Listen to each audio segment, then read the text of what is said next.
This video sponsor by எஜுகேஸ்ட். இந்த எஜுகேஸ்ட்டில் பார்த்தீங்கன்னு வச்சுங்க, உங்களுக்கு ஸ்டாக் மார்க்கெட்டிங், அது மட்டும் இல்லாமல் டிஜிட்டல் மார்க்கெட்டிங், ஸ்கில்ஸ் கோர்ஸு இதெல்லாம் பண்ணுறாங்க. இது எல்லாமே இப்போ ஆஃபரில் கொடுத்துருக்காங்க. ஸோ இதை யூஸ் பண்ணிக்கோங்க, நல்லா யூஸ்ஃபுல்லாக இருக்கும். The struggle to find courses that truly speak your language, it's finally over. Welcome to EduQuest, where learning is made just for you. At EduQuest, we bring you a wide range of online courses, from career building programs to skill boosting masterclasses, all in your regional language. Because we believe language should never be a barrier to success. Our courses are tailor made after understanding what today's learners really need. So why wait? Start learning the smarter, simpler way only with EduQuest. Visit eduquest.courses and explore your next course today. And hey, don't miss out on our exciting offers and promotions.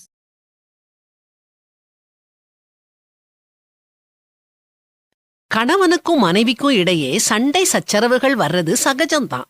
அதே வேகத்துல விவாகரத்தும் சகஜம் அப்படிங்கிற ரீதியில போறதுக்கு காரணம் என்ன? எங்க தவறு நடக்குது? அதை எப்படி திருத்திக் கொள்றது? 5 ஆலோசனை சொல்றேன், கேளுங்க. 1. கணவனும் மனைவியும் தவறு செய்யறது இயல்பு. தவறு செய்யாதவங்க யாருமே இந்த உலகத்துல கிடையாது. ஆனா தவறு செஞ்சுட்டு செஞ்ச தவற ஒத்துக்கிடணும். ஒத்துக்கிடாம சண்டை போடக்கூடாது. அடுத்தவர் மேல குற்றஞ்சாட்டக்கூடாது. 2. அடிக்கடி ஒருவரையொருவர் பாராட்டுங்க, மன்னிப்பு கேளுங்க. 3. கணவன் மனைவிக்கு தனிப்பட்ட சுதந்திரம் அவசியம். ஆனா தனிப்பட்ட சுதந்திரம் எல்லை மீறாம இருக்கணும். 4. இருவரும் சேர்ந்து வீட்டு வேலை செய்யுங்க.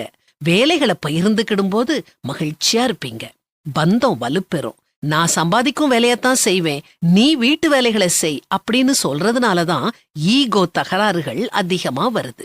கடைசி பாயிண்ட் என்னன்னா, உன்னை விட எனக்கு புத்திசாலித்தனம் அதிகம், உன்னை விட எனக்கு அதிகம் தெரியும், உன் சம்பளத்தை விட என் சம்பளம் அதிகம், அதனால உன் பேச்ச கேட்கவே மாட்டேன் அப்படிங்கிற நினைப்ப அறவே ஒதுக்கி தள்ளுங்க.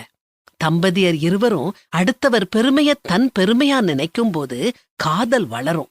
ஒரே ஒரு மாசம் மட்டும் நான் சொன்னது எல்லாத்தையும் கடைபிடிச்சுதான் பாருங்களேன். உங்க வாழ்க்கையில வசந்தம் வீசும். அப்புறம் தொடர்ந்து கடைபிடிக்க ஆரம்பிச்சிருவீங்க. வேதாகமம் சொல்றத சொல்லவா? உங்கள் அன்பு மாயமற்றதாயிருப்பதாக. தீமையை வெறுத்து நன்மையை பற்றிக் கொண்டிருங்கள். கனம் பண்ணுகிறதிலே ஒருவருக்கொருவர் முந்திக் கொள்ளுங்கள். ஒருவரோடொருவர் ஏக சிந்தையுள்ளவர்களாயிருங்கள்.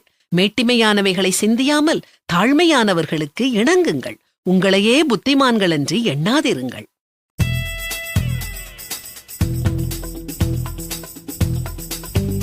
கர்த்தருக்கே பிடிக்காத ஒரு சுபாவம் என்ன தெரியுமா? பரியாசம் பண்ணுதல். கர்த்தருக்கு பிடிக்காத ஒரு சுபாவம்.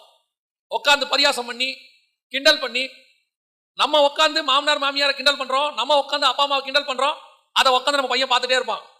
அதே தான் அவனும் பண்ண போறான். அடுத்து சிலர்லாம் பார்த்தீங்கன்னா வீட்டில் உட்காந்துட்டு பாஸ்டரையும் ஊழியக்காரங்களையும் கமெண்ட் அடிப்பாங்க. உன் பையன் எப்படி தேவ பக்தியில வளருவான். அப்புறம் நீங்க வந்து பாஸ்டர் கிட்ட சொல்றீங்க, என் பையன் கீழ்ப்படியவே மாட்டேங்கிறான், சபைக்கு வரவே மாட்டேங்கிறான். என்ன காரணம்? நீங்க என்ன பண்ணீங்கன்னு கொஞ்சம் உட்காந்து பாருங்க. நம்ம செய்யற ஏதாவது இங்கிலீஷ்ல ஒன்று இருக்கு, for each and every reaction there is a opposite reaction அப்படிமா பிசிக்ஸ்ல. நாம என்ன செஞ்சாலும் திருப்பி ஒரு ரியாக்ஷன் உண்டு. நீ உட்காந்து உங்க வீட்டுல டிவியில போன்ல ஊழியக்காரனை கமெண்ட் அடிச்சா நீங்க நினைச்சுக்கிட்டீங்க ஊழியக்காரனை கமெண்ட் அடிச்சவனு. ஆனா அதை பார்த்துக்கிட்டே உட்காந்துருக்கிற உங்க பிள்ளைகள் நாளைக்கு தேவபக்தி இல்லாதவர்களாய் மாறிடுவார். அவன் சொல்லுவான், அப்ப நீங்க சொன்னீங்களே அவர் பாருங்க, அவன் கமெண்ட் அடிப்பான். ஏன்னா நீங்க அடிச்சிருக்கிறீங்க. நீங்களும் நானும் ஒரே குடும்பம். என்னடா சிலிண்டர் மாதிரி உட்காந்துக்கிற, கையை வைக்கல, இருமா மூளைக்கு நான் சிக்னல் கொடுத்துட்டாங்க, எடுக்க லேட் ஆகுது.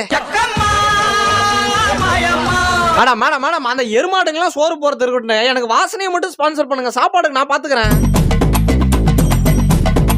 உன் ஷாம்பு வாசனை இருக்குது, அப்படியே மூக்குக்குள்ள ஏறி கருமம் இதெல்லாம் வச்சு எப்படி உன் பக்கத்துல மனுஷனுங்க வரானுங்க? தூங்கிட்டு தான் இருக்கிறான், அப்படியே நைஸா போயிட்டு நகத்தை பூச்சி பாட்டுன்னு கட் பண்ணிட்டான். டேய், ஸ்டெப் கட்டிங் கேட்டது மண்டையிலடா ஸ்டெப். இதுனா நான் முதுகுல 300 படிக்கட்டு கட்டி வச்சுக்கிறேன். எல்லாம் பார்க்கறதுக்கு தான் ஜெய்சாண்டிக்கு மாடாட்டம் இருக்கும். அந்த மூஞ்சிங்கெல்லாம் பாரு, வர திருடம் பாவப்பட்டு பார்லேஜி பிஸ்கட் வாங்கி கொடுத்துட்டு போவாங்க. என் வீட்டு கண்ணு குட்டி என்னோட சார், ஆக்சுவலா உங்க வீட்டுல தான் திருடுறதுக்குன்னு வந்தோம். அன்பார்ச்சுனேட்லி பாருங்க, மேப்ப தொலைச்சிட்டேன் நானு. பியூட்டி பார்லர் போனா, என்னடா மாத்திட்டீங்க, நம்ம கண்ட காட்சி உண்மைதானா, ஒரு வாட்டி திருப்பி பார்த்துப்போம். என்ன ஆயா போயிட்டு ஆன்டி வருது.